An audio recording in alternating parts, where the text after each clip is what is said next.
Konnichiwa, hope everyone's good. So I thought I would do a real quick video on my camping setup for a bivvy bag, just because I'm planning on going on a camp next week with the bivvy bag on the coast, and I'm just playing around. Got a new tarp and I did some modifications to the bivvy bag, and just because I can, thought I might as well get a video out because it's been a while since I've uploaded one. So let's just get cracking with the nagging. Thought I might as well go through everything as well as far as all of the camping gear, because there's a few things that I'm planning on just permanently adding until it breaks or gets lost. But as far as the bivvy bag goes, it's not always going to be this one. This one's the Dutch M90. And I know somebody's going to say that the Dutch M90 bivvy bag is only designed for the Dutch M90 sleeping bag, but I've actually modified this one to accept all bivvy bags. Sleeping bags, sorry. But I'm also going to be using the Dutch Hoop bivvy as well, and I've just got a British Army Gore-Tex bivvy to play with as well. So I've got three, but this one's the M90, which is going to get the most use, just because it's one of my favourites. But as far as the other gear goes, I've got a German elephant skin for a ground sheet, and the German, at the minute, folding sleeping pad.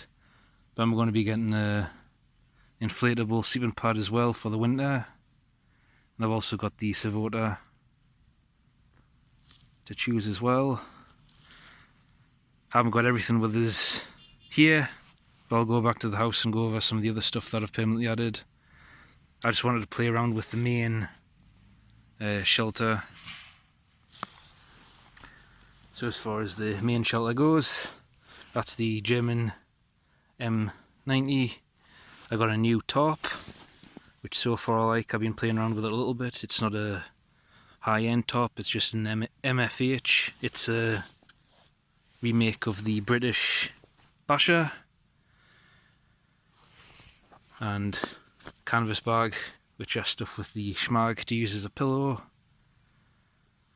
And as far as pegs go, I'm pretty much settling on the Snow Peak solid stake pegs for ground like this in the woods. And for coastal stuff, I got this bad boy right here, which is the exact same peg, it's just the 30cm version. I've been using the German, or the ones that come with the German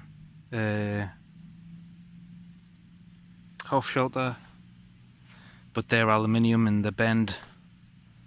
I bent one to try and hammer it into a rock, just because there was a lot of rocks under the sand in the dunes in the last video. So I decided to try something a little bit more heavy duty, and these are a bit longer, so they should hold better. They're not wide like the German ones are, but they've got a little extra length, so they should hold better in the sand. So that's the M90 bivvy bag. I've done two modifications to it. The first one's just a standard mod I'm sure everybody's done with military bivvy bags, and that's that I got rid of the it's like a bootstrap that they put in. It's high friction, so it's hard to close, so I just added 550 cord and now it pulls tight real easy. But the second modification, so this is designed for the M90 sleeping bag, like I say. It's got press studs on it for connecting the sleeping bag, and then when you zip up the sleeping bag, it creates the seal, and then the flap goes over to make it waterproof. So obviously it's not waterproof if you're just using a normal sleeping bag. So what I've done is I've just added a zip.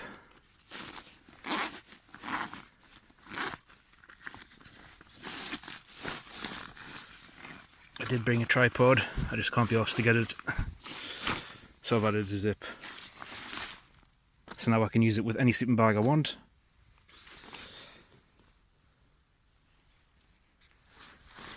So that's the M90.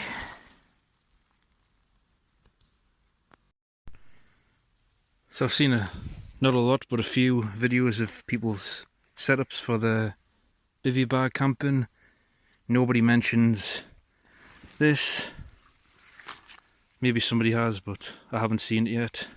But a bug net goes over your head. It stops insects from crawling over your face, because obviously you need a bit of a gap to breathe through, otherwise you die. So you can't seal that up completely to get into it. So mosquito net over your face before you close up the hole, and that'll keep all of the bugs and stuff off your face. You can wear a cap if you want to really keep it off your face, otherwise the mozzies might still bite you.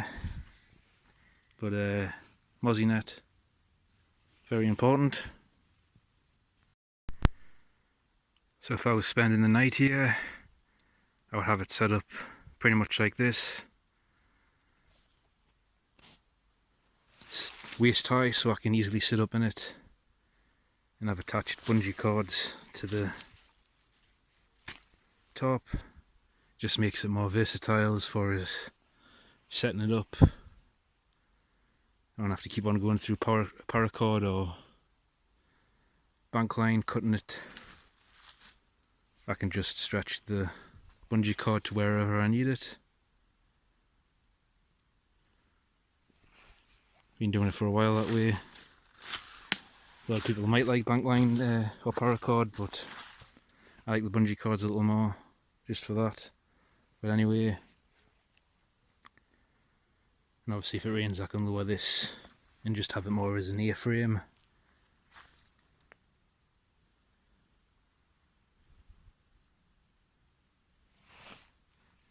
And obviously if I'm camping on sand dunes, I'll be replacing the trees with hiking poles, and I'll have it set really low just for a little bit of extra stealth.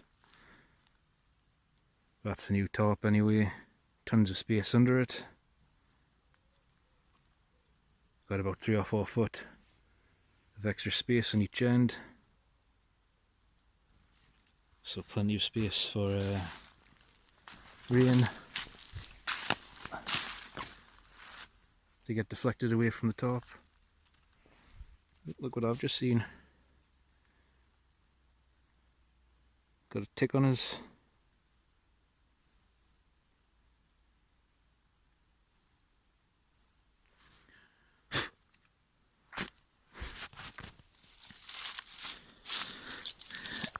Another reason why that head net is a must if you're going to be bivvy camping.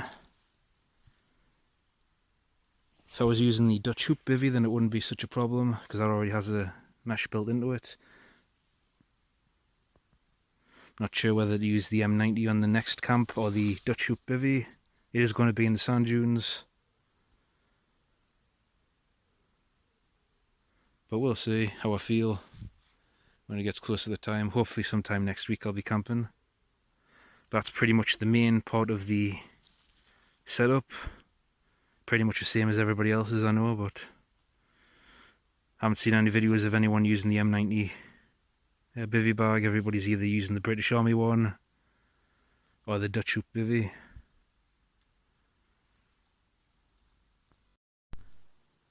So as far as the new top goes, so far I like it. I've only taken it out 3 times now, but it seems pretty good quality. I've had it taut on the ridge lines and the material hasn't stretched or anything. And it's got reinforced grommets on it. Stitching's not amazing, but for the money I'm not expecting the world. Can't remember how big it is or what it's made out of, but I think it's 9 feet by 6 feet. I think. And I can't remember what it's made out of, but so far it's pretty good. So as far as the permanently added stuff, the Snow Peak Obsin camping table. Lightweight, takes up no space when it's fully collapsed. Aluminium top, stainless steel legs. Sturdy, made in Japan. Stops everything I don't want in the dirt from being on the dirt. So far, so good with it. Took it out a few times, no problems. A little fiddly to put together when I first got it, but now it's great. Put it together in no time at all. So that's that. Next, as far as cooking gear goes, it's pretty much just going to be instant ramen. So all I need for that is just a kettle. I've had this thing for ages. The Eagle Products kettle. Use it at home as well as at camp. And it's awesome. So, permanent item. For now, I actually really like this folding chair. I only paid £7 for it. Of course, now it's jammed together. Oh, doing it the wrong way around. The GLS Outdoors folding stool.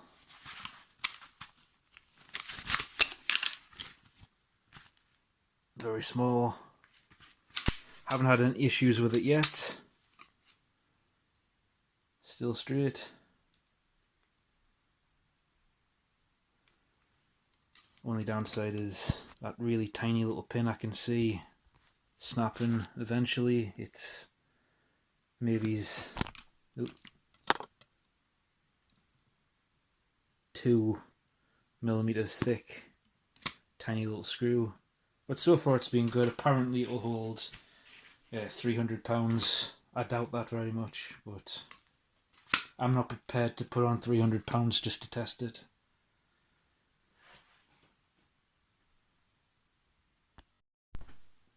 So as far as the permanently added gear goes, that's it. Not a lot really, 3 items. But I'm still playing around with stuff and seeing what I like. As far as the sleeping bag goes, I'm going to be getting a new one. There's nothing wrong with the Coleman, it's just it's coming up to 20 years old and it's got sentimental value.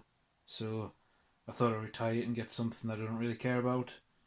So I was thinking about either getting the OEX, I think it's the Eclipse 400, or the Snug Pack SF, I think it's the 400. It's the one that goes down to -15. But we'll see when the time comes to buy it. I'll see which one I like. At the minute, I'm leaning towards the Snug Pack. I've only got one OEX product, and that's the Fox One. Haven't had a chance to use it yet though, but it does seem pretty good quality. But I've got plenty of experience with the Snug Pack stuff, so kind of leaning towards that. But anyway, that's all I've got for this video. Thanks for watching, and hopefully I'll go camping sometime next week, I hope. So, Nasvidania, Matane, Auf Wiedersehen, Harvat, bye bye.